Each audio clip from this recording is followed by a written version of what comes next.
Hello everyone, हम पढ़ रहे हैं साइंस का चैप्टर 3 जो कि है एटम एंड मॉलिक्यूल्स। तो हमने एटम और मॉलिक्यूल्स के बारे में थोड़ी थोड़ी तो बातें पिछले लेक्चर में देख ली थी। अब हम इसके बारे में आगे डिटेल में और पढ़ेंगे। तो सबसे पहले हम यहाँ पर डिस्कस करेंगे डाल्टन एटॉमिक थ्योरी के बारे में कि जो डाल्टन थे उन्होंने एटम और मॉलिक्यूल्स के बारे में क्या क्या कहा है। ठीक है, तो चलिए स्टार्ट करते हैं। सबसे पहला पॉइंट जो है इसमें कहा गया है all matter is made of very tiny particles called atom. यानी कि इसके बारे में तो हमने देख लिया था पहले ही कि जो जितने भी मैटर होते हैं वो क्या होते हैं, बहुत ही स्मॉल पार्टिकल से मिलके बने होते हैं। तो उनका जो सबसे स्मॉलेस्ट पार्टिकल, सबसे स्मॉलेस्ट यूनिट होता है उसी को हम एटम बोलते हैं। ठीक है, यानी कि किसी भी मैटर को जब हम ब्रेक करते जाएंगे, तोड़ते जाएंगे, तो लास्ट में जो सबसे हमें छोटा पार्टिकल मिलेगा वही क्या कहलाता है, एटम कहलाता है। ठीक है, तो इसमें तो कोई कंफ्यूजन नहीं होना चाहिए। नेक्स्ट पॉइंट है हमारा कि atom are individual particle which can not be created और destroyed in a chemical reaction. यानी कि देखिए फिजिकल प्रोसेस के थ्रू तो हम इसे तोड़ सकते ही नहीं है बिल्कुल भी, लेकिन हम केमिकल रिएक्शन में भी एटम को ब्रेक नहीं कर सकते हैं। एटम ही एक ऐसा पार्टिकल है जिसे और छोटे पार्टिकल में हम किसी भी प्रोसेस के थ्रू अलग नहीं कर सकते हैं। ठीक है, यानी इसमें हम कितनी भी केमिकल रिएक्शन करा ले, लेकिन एटम जैसे ये हमारा जो एटम है, मान लीजिए सोचेंगे कि इसको और छोटे पार्टिकल में हम इसमें कोई केमिकल डाल दें या कोई भी प्रोसेस करा दे दूसरा और इसे डिस्ट्रॉय कर दे, तो हम ऐसा नहीं कर सकते हैं। ठीक है, तो एटम को ना बनाया जा सकता है, क्रिएट किया जा सकता है, और ना ही डिस्ट्रॉय किया जा सकता है। ठीक है, इसमें ये कहा गया है। फिर जो हमारा थर्ड है वो है atom of a given element are identical in mass and chemical properties. देखिए अब जैसे हमें कोई एलिमेंट दिया गया, एलिमेंट के बारे में हमने देखा था कि जैसे मान लीजिए ये ऑक्सीजन का एलिमेंट है, ठीक है, O2 है यहाँ पर, इसके अलावा हम H2 देख लेते हैं। तो ये जो हमारा ऑक्सीजन का एलिमेंट है, मान लीजिए कोई पार्टिकल है जो सिर्फ ऑक्सीजन से मिलके बना है, सिर्फ कार्बन से मिलके बना है, सिर्फ कार्बन से मिलके कोई पार्टिकल बना है, तो उनमें कार्बन के जितने पार्टिकल होंगे वो सेम प्रॉपर्टी क्या करेंगे, शो करेंगे। उनका जो मास होगा वो सेम होगा। ठीक है, जितने भी कार्बन हम लेंगे उनका सबका मास सेम होगा क्योंकि वो एक जैसे हैं, पूरे सेम रहेंगे। तो इसमें यही कहा गया है कि इनका जो मास होता है एक मैटर में, अगर सिर्फ वो उसी से बना है, जैसे हमने अगर एक कॉपर की बॉटल देखते हैं मान लीजिए, ठीक है, कॉपर की बॉटल है तो वो भी एटम से मिलके बना हुआ, किसके एटम से, कॉपर के एटम से। तो उसमें जितने भी कॉपर के एटम होंगे, जितने भी कॉपर के पार्टिकल्स होंगे, उन सब का मास सेम होगा, वो सभी सेम होंगे। ठीक है, ये कहा गया है इसमें। इसके आगे हम देखते हैं, इसमें बोला गया है atoms of different elements have different masses and chemical properties. अब इसमें वही चीज है कि जैसे अगर हम यहाँ पर एक कॉपर की बॉटल लेते हैं और एक सिल्वर की बॉटल लेते हैं, ठीक है, ये क्या है Cu और ये है Ag। ठीक, तो इसमें हम देखेंगे कि कॉपर के जो पार्टिकल्स हैं वो ऑब्वियस सी बात है कि सिल्वर के पार्टिकल से डिफरेंट होंगे। ठीक है, या फिर हम यहाँ ऑक्सीजन O2 को और H2 को देख लेते हैं, तो जो ऑक्सीजन का एटम होगा वो हाइड्रोजन के एटम से डिफरेंट होगा और इनका मास भी डिफरेंट होगा। दो एक ही एलिमेंट है अगर तो उनका मास सेम होगा। जैसे अगर हम ऑक्सीजन की सिर्फ बात करें तो सारे ऑक्सीजन का मास सेम होगा, कॉपर की बात करें तो सारे कॉपर का मास सेम होगा। लेकिन वही हम डिफरेंट एलिमेंट अगर देखते हैं तो इनका मास क्या होता है, डिफरेंट हो जाता है, और उनकी केमिकल प्रॉपर्टीज भी डिफरेंट हो जाती है। ठीक है, इसमें बस ये कहा गया है। फिर है हमारा atoms combine in a ratio of small whole numbers to form compounds. ठीक है, अब इसमें क्या कहा गया, देखिए जैसे हमने H2O के बारे में देखा था, H2O का हम एग्जांपल लेते हैं। ठीक, H2O का मॉलिक्यूल्स बनने के लिए जैसे बहुत सारे हम क्या करते हैं, हाइड्रोजन ऑक्सीजन, हाइड्रोजन ऑक्सीजन बहुत सारे ऐसे एक जगह इकट्ठा कर देते हैं। ठीक है, मान लीजिए तो जो ये इसको क्या बनाना है, हमें पता है H2O बनाना है, तो यहाँ क्या होगा, 2 हाइड्रोजन और 1 ऑक्सीजन कंबाइन होगा। ठीक, H2O बनाएगा। यानी कि इसमें ये कहा गया है कि इकट्ठे ही अगर हम सोचें कि इसको हम क्या करते हैं, ज़्यादा H4 कर देते हैं और O2 कर देते हैं। ठीक है, इस टाइप से हम इसको नहीं बना सकते हैं। इसका मतलब क्या है, हम भले ही जैसे एक H2O बन गया है, दूसरा H2O बन गया है, ये दोनों कंबाइन कर जाएंगे तो 2H2O बन जाएगा, ये चलेगा। ठीक है, लेकिन ऐसा कभी नहीं होगा कि वो डायरेक्ट बड़ा यूनिट बना ले। समझ में आ रहा है क्या बोल रही हूँ, मतलब इसमें कहा गया है कि सबसे स्मॉल, जैसे हमने पढ़ा था एटम के बारे में कि एटम क्या होता है, सबसे स्मॉलेस्ट पार्टिकल होता है। पहले एटम होता है, एटम कंबाइन करके एलिमेंट या फिर मॉलिक्यूल बनाते हैं। ठीक है, मतलब एटम जुड़ते हैं तो हमारा मॉलिक्यूल बनता है। ऐसा तो नहीं है कि डायरेक्ट मॉलिक्यूल बन गया, मॉलिक्यूल से कंपाउंड बन जाता है, ऐसा नहीं होता है ना। तो बस इसमें यही कहा गया है कि एटम मिलके सबसे पहले सबसे छोटा, मतलब जैसे हम यहाँ पर एक और एग्जाम्पल से समझते हैं। देखिए जैसे यहाँ पर हम सोचें कि एटम्स बहुत सारे, एटम क्या है, मान लीजिए ऑक्सीजन के एटम बहुत सारे इकट्ठा कर दिए। ठीक, तो हमें पता है कि ऑक्सीजन सिंगल फॉर्म में नहीं रह सकता है, ठीक है, वो किस में रहेगा, डबल ऑक्सीजन के फॉर्म में रहेगा। तो यहाँ 2 ऑक्सीजन ही कंबाइन करेंगे। एटम ये चाहता है कि देखिए हमने ये भी पढ़ा था कि एटम क्या होता है, फ्री स्टेट में नहीं रह सकता, लेकिन जो मॉलिक्यूल है वो फ्री स्टेट में एग्जिस्ट करता है, ठीक है। तो इसको क्या करना है, फ्री रहना है, ठीक है। तो फ्री रहने के लिए दूसरे ऑक्सीजन से कंबाइन करना होगा। तो ये चाहेगा कि मैं कम से कम ऑक्सीजन से कंबाइन करके स्टेबल हो जाऊं, ठीक है। इसीलिए ये क्या करेगा, सबसे पहले छोटे मतलब O2 बनाएगा, ठीक। O2 बन गया, फिर एक और O2 बन जाएगा। तो ये दोनों, जैसे ये दोनों कंबाइन हो गए और ये दोनों कंबाइन हो गए। अब चाहे तो ये दोनों कंबाइन हो सकते हैं, लेकिन सबसे पहले ये छोटा यूनिट ही बनाएगा। हमने H2O का एग्जांपल लिया था, H2O बनेगा सबसे पहले। ऐसा कभी नहीं होगा कि H2O मतलब हम यहाँ क्या कर सकते हैं कि हाइड्रोजन का 4 एटम ले लें और ऑक्सीजन का 2 ले लें, ठीक है। तो ऐसा नहीं होगा, भले ही 2 H2O कंबाइन कर जाएं, लेकिन ऐसे कभी नहीं होगा कि हाइड्रोजन का रेशियो चेंज हो जाए, ऐसा नहीं होता है। कौन से रेशियो में कंबाइन करेंगे, सबसे स्मॉल रेशियो, मतलब कम से कम। तो बेसिकली इस पॉइंट में यही कहा गया है कि जो हमारे कंपाउंड्स फॉर्म होते हैं वो एटम मिलते हैं, सबसे पहले मॉलिक्यूल बनाते हैं, मॉलिक्यूल से फिर कंपाउंड बनता है, ठीक है। तो एटम क्या चाहते हैं, एटम, ये तो आप सभी को पता है कि एटम फ्री नहीं रह सकते हैं क्योंकि वो स्टेबल नहीं होते हैं। जब एक एटम दूसरे एटम से कंबाइन करता है तब वो एग्जिस्ट कर पाते हैं, ठीक है। तो एटम क्या चाहता है कि हम सबसे पहले हम छोटे नंबर से जुड़े, ठीक है। एक एटम अगर दूसरे एटम से जुड़ रहा है और वो एग्जिस्ट कर ले रहा है तो वो वैसा ही रहना चाहेगा, ठीक है। अगर वो नहीं कर पा रहा है तब वो और दूसरे एटम से जुड़ेगा। इसमें बस यही कहा गया है। कंपाउंड का जो रेशियो होता है, जैसे हम H2O का एग्जाम्पल देखे थे कि H2O क्या होगा, सबसे पहले H2O ही बनाएगा। ये हम नहीं देख सकते हैं डायरेक्ट कि बहुत सारे हाइड्रोजन और ऑक्सीजन मिलके डायरेक्ट क्या बना दें, H4 या H4O2 या फिर दूसरा ऐसा कंपाउंड नहीं बनाएंगे। सबसे पहले H2O बनाएंगे, फिर दूसरा H2O बनेगा, वो दोनों भले कंबाइन हो जाएंगे, ठीक है। एक और एग्जांपल से हम इसको समझ सकते हैं कि जैसे मान लीजिए आप स्टूडेंट हैं, आप स्कूल में गए या कॉलेज में गए, ठीक है। आप किसी को वहाँ नहीं जानते हैं, आपको फ्रेंड्स बनाने हैं। तो सबसे पहले आप जब जाएंगे तो आप ऐसा तो नहीं कि इकट्ठे आपके बहुत सारे फ्रेंड्स बन जाएंगे। सबसे पहले कोई एक फ्रेंड बनेगा, ठीक है, एक बनेगा फ्रेंड, उसके बाद फिर सर्कल बढ़ता जाएगा और फ्रेंड बनते जाएंगे टाइम के साथ साथ। तो बस एटम में भी वही होता है कि एटम क्या करता है, जब जुड़ के एटम क्या बनाएगा, हमारा कंपाउंड बनाना चाहेगा, तो सबसे पहले वो कम से कम, जितने कम से कम हो सके उतने एटम से कंबाइन करके कंपाउंड बनाना चाहेगा। फिर उसके बाद वो रेशियो भले बढ़ जाएगा बाद में, ठीक है। इसमें यही कहा गया है बस। इसके बाद जो हमारा पॉइंट है वो है the relative number and kinds of atom are constant in a given compound. अब देखिए जैसे हम H2O का देखे थे, रेशियो इसका क्या होता है, हम रेशियो इसका निकाल के देखे थे कैसे 1:8 होता है, यानी कि हाइड्रोजन का रेशियो 1 और हमारा जो ऑक्सीजन है वो 8, ठीक है। तो 1:8 होता है इसका रेशियो। H2O का जो हमारा कंपाउंड होता है वो 1:8 के रेशियो में बनता है, ठीक है। तो ये जो हमारा रेशियो है ये हमेशा कांस्टेंट ही रहेगा, यानी कि हम इसमें कितना भी हाइड्रोजन मतलब H2O बना लें, जितना भी H2O, ये बहुत सारे H2O कंबाइन होंगे तो क्या होगा, इसमें नंबर बढ़ता जाएगा, ठीक ना। ये कंपाउंड कभी चेंज नहीं होता है, सिर्फ इसके सामने क्या होगा, इसका नंबर बढ़ता जाएगा, 3 हो जाएगा, 4 हो जाएगा, ऐसे बढ़ता जाएगा। लेकिन जिनका रेशियो है सबसे स्मॉलेस्ट रेशियो वो इतना ही रहेगा, ठीक है। यानी कि जैसे शुरू में हमने देखा कि ये 1:8 में हो रहे हैं, ठीक है।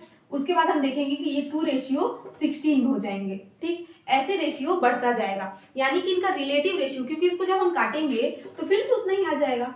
तो हमारा जो ये रेशियो है ये कांस्टेंट रहेगा। हम कितना भी इसको बढ़ा दें, H2O का नंबर मतलब हाइड्रोजन और ऑक्सीजन की संख्या कितनी भी हम बढ़ा दें, जो हमारा लास्ट में रेशियो मिलेगा वो 1:8 ही मिलेगा। इसमें बस ये कहा गया है, ठीक है। तो इतना ही होगा, आप लोग को अच्छे से समझ में आया होगा। डाल्टन एटॉमिक थ्योरी आप लोगों को अच्छे से समझ में आ ही गया होगा। अब हम बात करेंगे एटॉमिक रेडियस के बारे में। तो एटम के बारे में तो आप सभी जानते हैं क्या होता है। एटम जो होता है सबसे स्मॉलेस्ट पार्टिकल होता है किसी भी मैटर का, ठीक है। तो अब एटॉमिक रेडियस क्या होता है, देखिए एटम जो होता है वो स्फेरिकल होता है, स्फेरिकल फॉर्म में होता है, ठीक है। तो कोई भी चीज अगर इस फॉर्म में है तो उसमें उसका क्या होता है, रेडियस होगा ही, ठीक है। तो एटम के सेंटर से जो उसके सबसे बाहर वाला सबसे जो आउटर सेल होगा वहां तक का जो डिस्टेंस होता है उसी को हम क्या बोलते हैं, एटॉमिक रेडियस बोलते हैं, ठीक है। तो एटॉमिक रेडियस सारे एटम का क्या होता है, डिफरेंट डिफरेंट होता है। कोई अगर छोटा एटम है तो उसका एटॉमिक रेडियस कम होगा, बड़ा एटम है तो उसका एटॉमिक रेडियस ज्यादा होगा। तो एटॉमिक रेडियस में इससे ज्यादा हमें कुछ नहीं जानना है, ठीक है। अब हम बात करते हैं एटॉमिक मास की, ठीक है। तो आप सभी इतना तो जानते होंगे कि एटम के अंदर इलेक्ट्रॉन, प्रोटॉन और न्यूट्रॉन पाए जाते हैं, ठीक है। तो इलेक्ट्रॉन, प्रोटॉन और न्यूट्रॉन जो पाए जाते हैं उनका कुछ मास होता है, ठीक है। तो जब हम इलेक्ट्रॉन के मास को, प्रोटॉन के मास को और न्यूट्रॉन के मास को ऐड करते हैं तो हमारा एटॉमिक मास आ जाता है, ठीक है। तो किसी भी एटम का, यानी किसी भी एटम को, जैसे हम नॉर्मली किसी चीज का मास देखते हैं कि 1 kg का 2 kg का ऐसे मास देखते हैं हम लोग, ठीक है। तो ऐसे ही हम एटम का मास देखते हैं कि वो एटम मतलब उसका मास कितना है, ठीक है। तो एटम का मास हम किलोग्राम में या फिर मिलीग्राम में नहीं देख सकते हैं, क्योंकि हमने पढ़ा है कि एटम क्या होता है, बहुत ही छोटा होता है, बहुत ही स्मॉलेस्ट पार्टिकल होता है एटम। तो एटम को हम ऐसे बड़ी यूनिट में किलोग्राम मिलीग्राम में ऐसे हम इसको मेजर नहीं कर सकते हैं, इसीलिए इसका हम ऐसे मास नहीं निकाल सकते हैं। इसलिए एटम का मास निकालने के लिए एक स्पेशल यूनिट बनाई गई है जिसे AMU कहते हैं, या फिर डायरेक्ट इसे U से डिनोट कर देते हैं। तो इसका फुल फॉर्म होता है एटॉमिक मास यूनिट, यानी कि ये हम लोग सिर्फ और सिर्फ इस यूनिट का यूज हम लोग एटम का मास देखने के लिए करते हैं। यानी कि जब भी हम किसी एटम का मास निकालते हैं तो वो इस यूनिट में निकालते हैं, ठीक है। तो अब हम देखते हैं यहाँ पर कि जो सबसे पहले इसका डेफिनेशन देख लीजिए कि mass of an atom is called its atomic mass, ठीक है। यानी कि किसी भी एटम का जो मास होता है उसी को हम एटॉमिक मास बोलते हैं। सिंपल है ये तो। अब हम बात करते हैं यहाँ पर, देखिए carbon 12 isotope was used as a reference standard. अब आइसोटोप्स क्या होता है, यहाँ पर बात हुई है आइसोटोप्स की कि कार्बन 12 एक आइसोटोप है, यहाँ पर लिखा हुआ है। तो आइसोटोप आखिर होता क्या है, तो देखिए पीरियोडिक टेबल में हमारे जो एटम्स पाए जाते हैं, हाइड्रोजन, हीलियम, लिथियम, ऐसे सारे, ये क्या होते हैं, एटॉमिक नंबर के बेस पे उसमें अरेंज किए गए हैं, ठीक है ना। सबका एटॉमिक नंबर क्या होता है, जैसे हाइड्रोजन सबसे पहले नंबर पे तो उसका एटॉमिक नंबर 1 होता है, फिर सेकंड नंबर पे हमारा हीलियम होता है तो उसका एटॉमिक नंबर 2 होता है, ठीक है। तो ये सारे जो होते हैं बेसिकली एटॉमिक नंबर के बेस पे अरेंज किए होते हैं, ठीक है। तो जैसे हमारा कार्बन जो होता है उसका एटॉमिक नंबर होता है 6, ठीक है, कार्बन का एटॉमिक नंबर 6 होता है। लेकिन जब ये जो हमारा कार्बन है ये अलग अलग फॉर्म में पाया जाता है, कार्बन 12, कार्बन 13, कार्बन 14 ऐसे अलग अलग फॉर्म में पाया जाता है, ठीक है। तो इसका मतलब क्या है कि इसमें कार्बन का जो एटॉमिक नंबर वो तो सभी में सेम होगा। कार्बन का एटॉमिक नंबर इसका भी 6 है, इसका भी 6 है और इसका भी 6 है, तभी तो इसको अलग अलग जगह नहीं मिली है पीरियोडिक टेबल में, एक ही जगह पे रहता है सिर्फ कार्बन, ठीक है। और कार्बन की जब हम फॉर्म की बात करते हैं तो ये ऐसे फॉर्म में पाया जाता है, कार्बन 12, कार्बन 13 और कार्बन 14। तो इसका मतलब क्या है कि ऐसा एटम, ऐसा एलिमेंट जिसका एटॉमिक नंबर तो सेम होता है लेकिन जो एटॉमिक मास होता है वो चेंज हो जाता है, उसे हम आइसोटोप्स बोलते हैं। तो जब भी हम कार्बन 12, कार्बन 13 या कार्बन 14 की बात करते हैं, इसे हम कहते हैं कि ये कार्बन का आइसोटोप है, ठीक है। आइसोटोप यानी कि जिसका एटॉमिक नंबर सेम हो लेकिन उसका एटॉमिक मास चेंज हो जाए। तो यही हम यहाँ पर बात की है कि कार्बन 12 आइसोटोप की ऐसे ही बात की यहाँ पर। तो इसमें क्या बोला गया है कि carbon 12 isotope was used as a reference standard. अब देखिए हमें यहाँ क्या करना है, एटम का मास निकालना है, एटम का मास पता करना है, उसे मेजर करना है। तो किसी भी चीज़ का अगर हमें मास पता करना होता है, मास मेजर करना होता है, तो हम क्या करते हैं, एक साइड डिफरेंस रखते हैं सबसे पहले, ठीक है। तो जो कि स्टैंडर्ड होता है। अब जैसे हमें शुगर का या किसी दूसरे ऑब्जेक्ट का क्या करना है, मास पता करना है, तो हम दूसरे साइड किलोवाट रखते हैं। अब वो 1 kg का 2 kg का कितना भी हो सकता है, ठीक है। तो वो जो हमारा किलोवाट है वो क्या हो जाता है, एक रेफरेंस हो जाता है, उसी में मतलब हम लोग कंपेयर करके शुगर का वेट कर लेते हैं या किसी भी दूसरी चीज का वेट कर लेते हैं। तो ऐसे ही एटम का हमें वेट करने के लिए, क्योंकि हमने इसकी यूनिट चेंज कर दी है, इसका यूनिट अलग है, तो हम उसका यूज तो कर नहीं सकते हैं, दूसरे बड़े बड़े किलोवाट्स का यूज नहीं कर सकते हैं। इसलिए यहाँ पर हम जिस रेफरेंस का यूज करते हैं उसे वो क्या है, कार्बन 12 है, ठीक है। तो कार्बन 12 का कैसे यूज करते हैं हम यहाँ पर, कार्बन 12 का जो मास होता है, ठीक है, कार्बन 12 का भी कुछ मास होगा क्योंकि ये भी एक एटम है, ठीक है। तो इसका जो भी मास होगा उसका 1/12 हम लेते हैं, तो वो कितना हो जाता है, 1 AMU होता है, ठीक है। मतलब देखिए जैसे हमें 1 किलोग्राम अगर हम देखते हैं, ठीक है, 1 किलोग्राम देखते हैं तो ये कितना होता है, 1000 ग्राम होता है इतना, ठीक है। तो ऐसे ही अगर हम यहाँ बात करें कि 1 AMU कितना होता है, तो 1 AMU कितना होता है, हम कार्बन 12 को क्या करेंगे, देखेंगे कि वो कितना है, उसका मास लेंगे, कार्बन 12 का जो भी मास होगा उसका हम 112 कर देंगे, 112 जो उसका पार्ट होगा, 112 जो हिस्सा होगा उतना होगा हमारा 1 AMU। यहाँ पर देखिए हमें एक क्या रेफरेंस चाहिए था, ठीक है। तो रेफरेंस में जब हमने 1 AMU लिया, यानी कि 1U भी इसको हम बोल सकते हैं, ठीक है, 1U या फिर 1 AMU एटॉमिक मास यूनिट। तो जब हमने इतना लिया तो हम क्या करेंगे, अब देखेंगे कि 1 AMU कितना है। तो जब हमने अलग अलग बहुत सारे एटम्स को देखा तो उसमें हमने देखा कि जो हमारा कार्बन 12 है, ठीक है, कार्बन 12 को जब हमने वेट किया तो वो 1 AMU से बहुत ज़्यादा आ रहा था, ठीक है। कार्बन 12 का जो वेट होगा वो 1 AMU से बहुत ज़्यादा होगा, तो उसे हमने और कम करके देखा, ठीक है। तो जब जैसे जैसे हम कार्बन 12 का वेट कम करते गए तो देखा गया कि कार्बन 12 का जो 112 हिस्सा था वो परफेक्ट आ रहा था वो 1 AMU पे। जैसे हम जानते हैं 1 किलोग्राम इज इक्वल टू होता है 1000 ग्राम, ठीक है। तो अब हम जब 1000 ग्राम इनफ है 1 किलोग्राम के लिए, हमें पता चल गया है, यानी कि हमने एक साइड क्या किया, सारे हमने एक तो जो यहाँ पर हमारा 1 AMU है वो होता है कार्बन 12 का 112 हिस्सा, ठीक है। अब ऐसा ही क्यों, क्योंकि देखिए जैसे 1 AMU हमारा है, हमें पता चल गया कि हमें AMU में मेजर करना है, इसीलिए तो हम कोई भी चीज़ मेजर करते हैं तो सबसे पहले 1 में ही लेते हैं ना, फिर उसको हम मल्टीप्लाई कर देते हैं बाद में। तो 1 में हमने इसे ले लिया कि 1 AMU।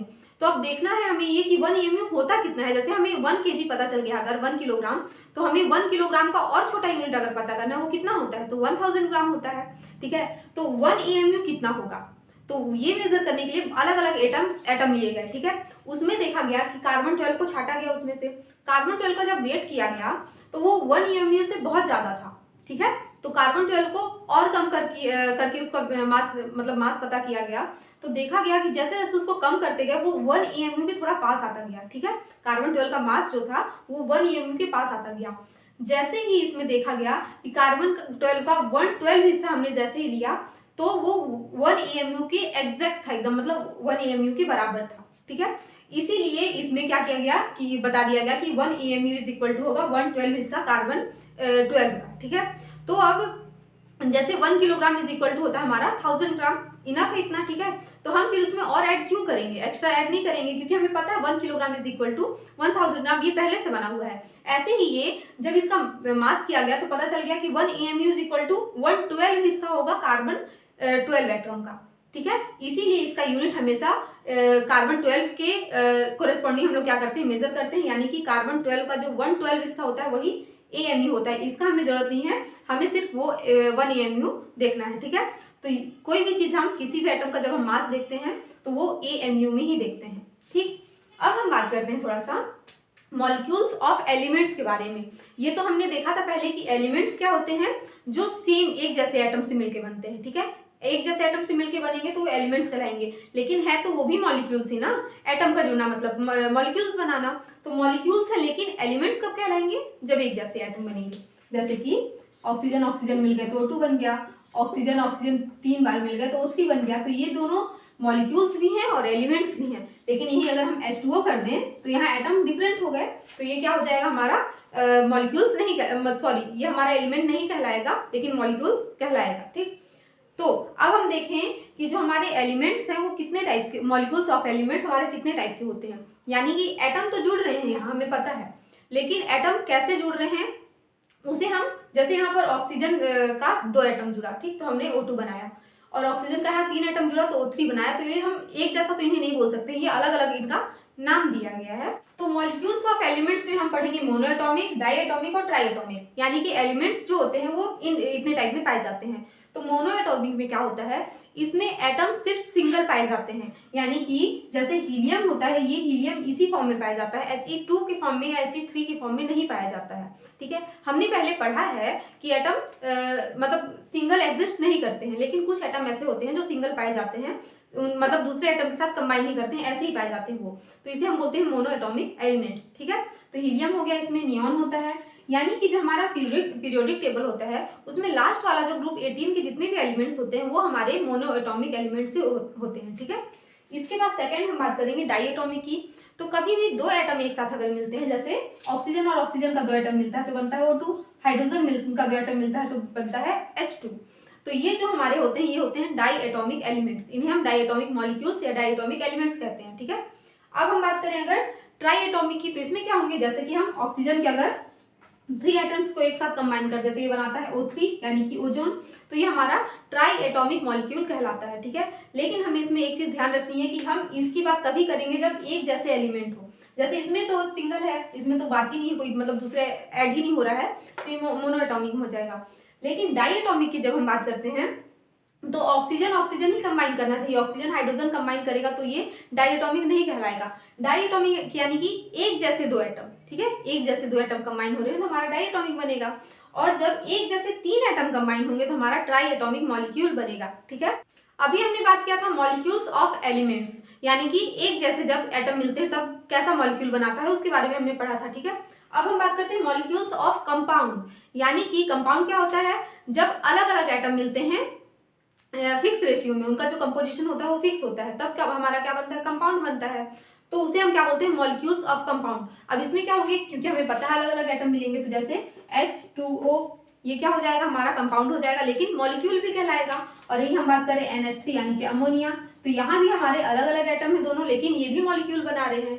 और हम कार्बन डाइऑक्साइड की बात कर सकते हैं, इसमें भी अलग अलग जो हमारे एटम है, लेकिन ये भी कंबाइन करके क्या बना रहे हैं, मॉलिक्यूल बना रहे हैं। ठीक है, तो ऐसे मॉलिक्यूल को हम कंपाउंड कहते हैं। और कंपाउंड क्यों कहते हैं, क्योंकि इसका रेशियो हमेशा फिक्स होता है। इनमें जो ऑक्सीजन और हाइड्रोजन का रेशियो है, इसमें जो नाइट्रोजन और हाइड्रोजन का रेशियो है, और इसमें जो कार्बन और ऑक्सीजन का रेशियो हमेशा फिक्स होता है, कभी भी चेंज नहीं होता है, इसीलिए हम इसे क्या कहते हैं, कंपाउंड कहते हैं। तो मॉलिक्यूल्स ऑफ कंपाउंड यही सारे होते हैं जिसमें एटम्स तो जुड़ रहे हैं, कंबाइन कर रहे हैं, लेकिन वो क्या बना रहे हैं, कंपाउंड बना दे रहे हैं। और कंपाउंड क्यों बना रहे हैं, क्योंकि डिफरेंट एटम मिल रहे हैं। अगर एक जैसे एटम मिलेंगे तो हम उसे पढ़ते हैं मॉलिक्यूल्स ऑफ एलिमेंट्स में। ठीक है, तो अभी के लिए बस इतना ही। इसके नेक्स्ट वीडियो में हम आयंस और कुछ नए नए टॉपिक्स के बारे में डिस्कस करेंगे। आई होप आप लोग को इतना अच्छे समझ में आया होगा। Thank you so much for watching.